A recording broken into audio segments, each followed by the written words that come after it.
खिलाफ कितने हैं इससे फ़र्क नहीं पड़ता, बस साथ निभाने वाला दमदार होना चाहिए। देखिए कोई ज़रूरी नहीं कि आप जो है 100 लोगों से मित्रता कीजिए, एक ही चुनिए लेकिन परफेक्ट चुनिए, ठीक है? जो कि आपके हर मुश्किल घड़ी में आपके साथ खड़ा रहे। नमस्कार दोस्तों, आज के वीडियो में करेंगे हम 6 जनवरी के सभी महत्वपूर्ण करंट अफेयर पे। देखिए आज की वीडियो में टोटल हम 14 मोस्ट इंपॉर्टेंट करंट अफेयर पर चर्चा करेंगे और साथ में इनसे जुड़े जितने भी स्पेशल फैक्ट हैं उन पर पूरी डिटेल में चर्चा करेंगे। तो शुरू से लास्ट तक वीडियो में रहिए और इस वीडियो को पीडीएफ जो है आप हमारे टेलीग्राम चैनल से और हमारा जो डिस्क्रिप्शन बॉक्स है वीडियो का उससे जो है आप डाउनलोड कर सकते हैं। दोनों की लिंक डिस्क्रिप्शन बॉक्स में दी गई है। और तो चूंकि ये चैनल नया है तो चैनल को सब्सक्राइब जरूर कर लीजिएगा। पुराने वाले चैनल पे मैंने पढ़ाना बंद कर दिया है, तो इसी चैनल पे सारे अपडेट मिलेंगे, जिसका अपडेट पाने के लिए आपको चैनल को सब्सक्राइब करके बेल आइकन प्रेस करना पड़ेगा और वीडियो को लाइक और शेयर तो आप कर ही देते हैं। तो चलिए शुरू करते हैं आज के करंट अफेयर सेशन को। देखिए आज की करंट अफेयर सेशन का पहला प्रश्न है कि हाल ही में किसे रिजर्व बैंक ऑफ इंडिया का नया कार्यकारी निदेशक बनाया गया। देखिए अभी हाल ही में अजय कुमार चौधरी और दीपक कुमार, इन दोनों को बनाया गया है रिजर्व बैंक ऑफ इंडिया का नया कार्यकारी निदेशक। देखिए भारतीय रिजर्व बैंक ने 3 जनवरी से दीपक कुमार को और अजय कुमार चौधरी को अपना नया कार्यकारी निदेशक यानी कि एग्जीक्यूटिव डायरेक्टर जो है नियुक्त किया है। देखिए जो दीपक कुमार हैं ये पहले रिजर्व बैंक ऑफ इंडिया के सूचना प्रौद्योगिकी विभाग का नेतृत्व कर रहे थे, जबकि अजय चौधरी पर्यवेक्षण विभाग के प्रभारी मुख्य प्रबंधक के रूप में कार्य कर रहे थे। लेकिन अब दोनों जो है आरबीआई के नए कार्यकारी निदेशक के रूप में काम करेंगे। आपको आज बताना है कि जो रिजर्व बैंक ऑफ इंडिया है इसके 25वें गवर्नर कौन है। इनका नाम बताइए। इनका नाम आपको पता होना चाहिए क्योंकि बार बार एग्जाम में पूछा जाता है। अगला है कि हाल ही में ओडिशा का कौन सा जिला ओडिशा का पहला बाल विवाह मुक्त जिला घोषित किया गया। देखिए ओडिशा राज्य में जो ओडिशा का गंजम जिला है ये ओडिशा का पहला बाल विवाह मुक्त जिला बन गया है। यहाँ पर कोई भी बाल विवाह के मामले सामने नहीं आए हैं। देखिए ओडिशा के गंजम जिले में एक कार्यक्रम चलाया गया था जिसका नाम था निर्भया कढ़ी। और निर्भया कढ़ी का मतलब है निर्भय कली, ठीक है। तो इसको शुरू किया गया था जिसके तहत सभी शैक्षणिक संस्थानों के जो प्रमुख थे उनको निर्देश दिया गया था कि अगर कोई भी 12 से 18 साल के बीच की लड़की या फिर बालिका जो है और ये जो है 5 दिनों तक अगर स्कूल नहीं आती है, स्कूल से अनुपस्थित रहती है, तो प्रशासन को इसकी सूचना दें कि लड़की 5 दिन से घर से गायब है, कहीं इसका बाल विवाह तो नहीं हो गया है। फिर इसकी इंक्वायरी होगी और उसके बाद उसको पकड़ के लाया जाएगा। तो पिछले 2 वर्षों से ये अभियान चला जिसका नाम क्या था, निर्भया कड़ी यानी कि निर्भय कली। तो पिछले 2 वर्षों में कम से कम 1 लाख किशोरियों की काउंसलिंग ऐसे ही हुई, उनके बारे में पता किया गया कि आखिर वो क्लास क्यों नहीं आ रही है। और प्रशासन ने किसी भी विवाह के लिए आधार कार्ड को अनिवार्य भी कर दिया है। तो इसलिए जो है बाल विवाह अब जो है पूरी तरीके से एक तरीके से समाप्त हो गया है गंजम जिले में। तो उड़ीसा के गंजम जिले में 2 साल से कोई भी बाल विवाह का मामला नहीं आया और इसको हाल ही में उड़ीसा का पहला बाल विवाह मुक्त जिला घोषित कर दिया गया है। याद रखिएगा इसको।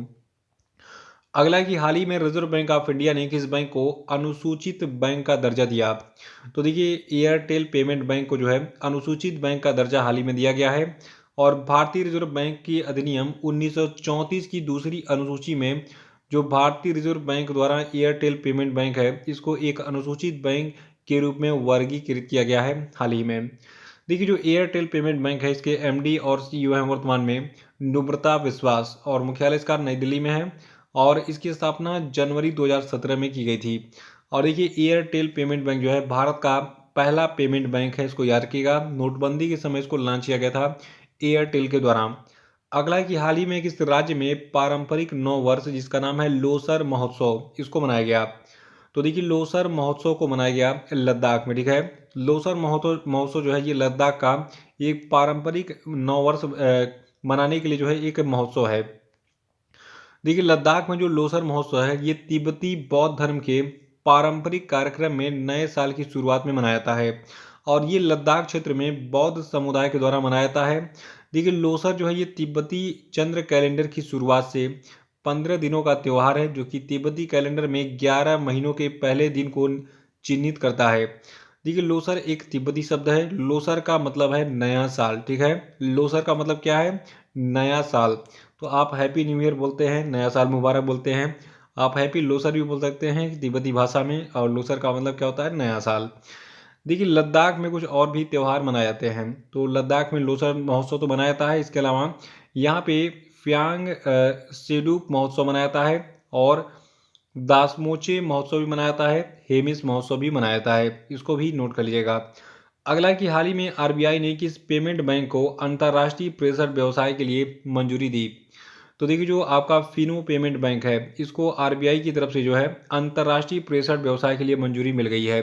अब कोई भी व्यक्ति, अगर आपका कोई मित्र दुबई में है, सऊदी अरब में है, अमेरिका में है, जापान में है, किसी भी देश में है, अगर वो आपको पैसे भेजना चाहता है तो वो फिनो पेमेंट बैंक के अकाउंट में आपके जो है पैसा ट्रांसफ़र कर सकता है विदेश से।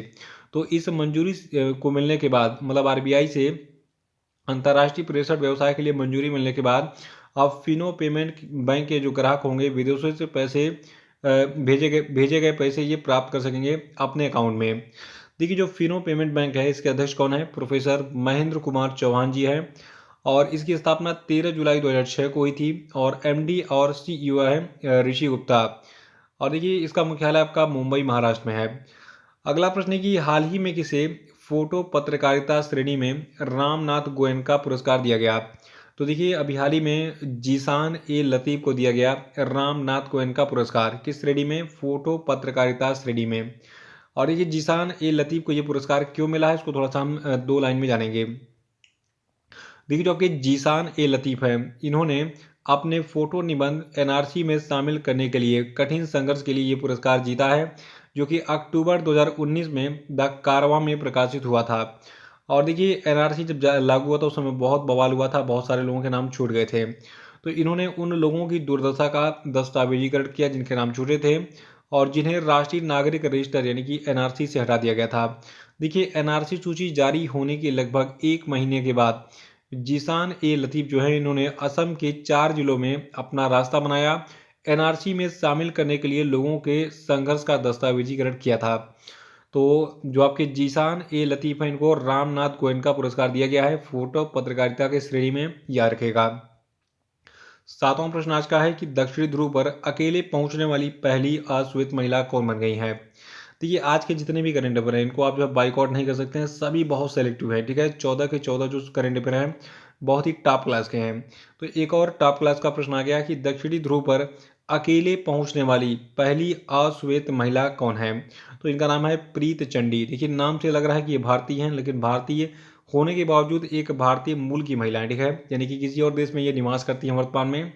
देखिए ब्रिटिश मूल की जो आपकी सिख सेना अधिकारी हैं प्रीत चंडी, तो ये अकेले दक्षिणी ध्रुव यानी कि जो साउथ पोल है इसका सफ़र पूरा करने वाली पहली गैर श्वेत महिला बनकर इन्होंने इतिहास रच दिया है। देखिए दक्षिणी ध्रुव क्या होता है? ये आपका पृथ्वी है, ठीक है।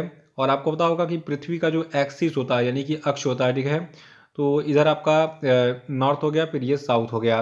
तो यहाँ पे यानी कि दक्षिणी ध्रुव पर जो है ये अकेले भी हाल ही में पहुंची थी और इन्होंने इतिहास बनाया।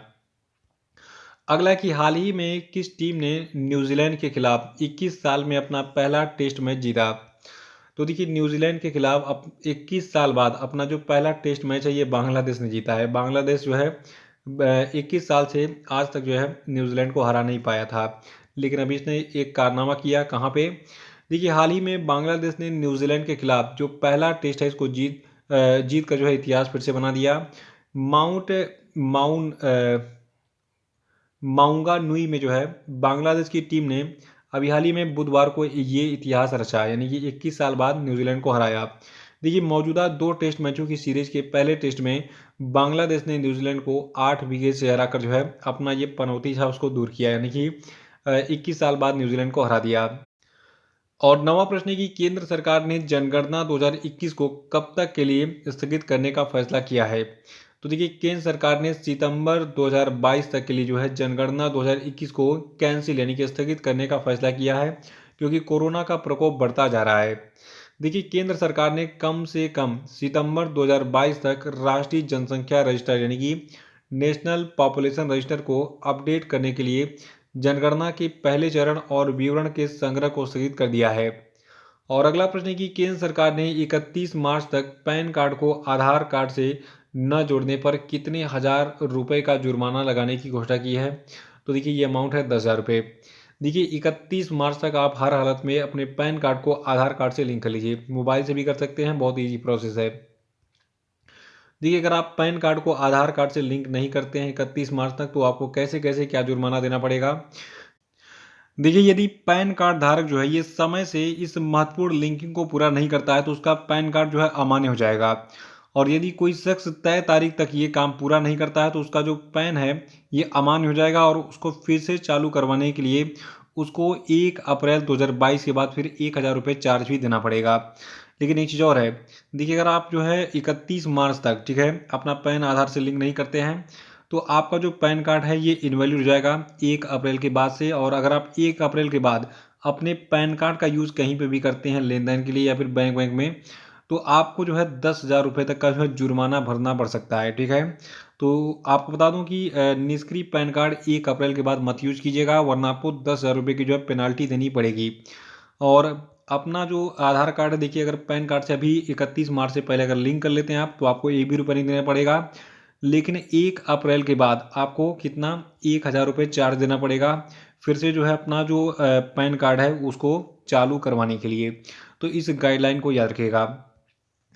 अगला कि हाल ही में यूको बैंक के नए एमडी और सीईओ के रूप में जो है किसने अपना पदभार संभाल लिया है। तो देखिए, यूको बैंक के नए मैनेजिंग डायरेक्टर और सीईओ बन गए हैं सोमा शंकर प्रसाद। देखिए, यूको बैंक भारत का एक प्रमुख बैंक है और इसका मुख्यालय आपका कोलकाता में स्थित है। देखिए, साल 1943 में स्थापित यूको बैंक एक कॉमर्शियल यानी कि वाणिज्यिक बैंक है। अगला कि हाल ही में किसने 2022 के लिए सुरक्षा परिषद की आतंकवाद निरोधी समिति का अध्यक्ष पद जो है ग्रहण कर लिया है। तो देखिए, जो भारत के टी.एस. तिरुमूर्ति हैं, इन्होंने 2022 के लिए सुरक्षा परिषद की जो आतंकवाद निरोधी समिति है, तो इसके अध्यक्ष का जो पद है इसको ग्रहण कर लिया है। आइए थोड़ा सा न्यूज़ को एलिबोरेट कर लेते हैं। देखिए, अभी हाल ही में भारत के स्थायी प्रतिनिधि टी.एस. तिरुमूर्ति ने 2022 के लिए जो सुरक्षा परिषद है इसकी आतंकवाद निरोधी समिति का अध्यक्ष पद ग्रहण कर लिया है। देखिए, आपको बता दूं, भारत जो है अभी 15 सदस्यीय सुरक्षा परिषद का अस्थायी सदस्य है और इसका जो 2 साल का कार्यकाल है ये 31 दिसंबर 2022 को जो है समाप्त हो जाएगा। ये पिछले साल 1 जनवरी को शुरू हुआ था, इसको याद रखिएगा। यानी कि 1 जनवरी 2021 को कार्यकाल शुरू हुआ था, 31 दिसंबर 2022 को जो है भारत का 2 साल का जो कार्यकाल है समाप्त हो जाएगा। देखिए, आतंकवाद निरोधी समिति की स्थापना 2001 में 9/11 के आतंकवादी हमलों के मद्देनजर की गई थी। देखिए, संयुक्त राष्ट्र सुरक्षा परिषद के प्रस्ताव 1373/2001 ने परिषद की एक सहायक संस्था के रूप में आतंकवाद विरोधी समिति का स्थापना किया था। तो ये डिटेल्स इसके बारे में इसको याद रखना है। अगला प्रश्न है कि हाल ही में पद्मश्री अवार्ड से सम्मानित किस प्रसिद्ध समाज सेवी का 74 साल की उम्र में निधन हो गया। तो देखिए, ये समाज सेवी आपकी थी सिंधु ताई सपकाल। यहाँ पे इनकी फोटो आपको दिख रही है पद्मश्री अवार्ड लेते हुए राष्ट्रपति रामनाथ कोविंद से। तो पद्मश्री से सम्मानित जो आपकी प्रसिद्ध समाज सेवी थी जिनका नाम था सिंधु ताई सपकाल, इनका निधन हो गया है। इनको अनाथ बच्चों की माँ यानी कि मदर ऑफ ऑर्फेंस के रूप में जो है जाना जाता था। देखिए, जो सिंधु ताई सपकाल है इन्होंने अपना पूरा जीवन अनाथ बच्चों की ज़िंदगी संवारने में लगा दी थी। और सिंधु ताई ने 1400 से ज़्यादा बच्चों की माँ और 1000 से अधिक की जो है दादी के रूप में अपनी जिम्मेदारी निभाई थी अनाथ बच्चों के लिए। अगला कि हाल ही में किसको oil and natural gas corporation यानी कि ओएनजीसी ने कंपनी का अंतरिम चेयरमैन और प्रबंध निदेशक नियुक्त किया है।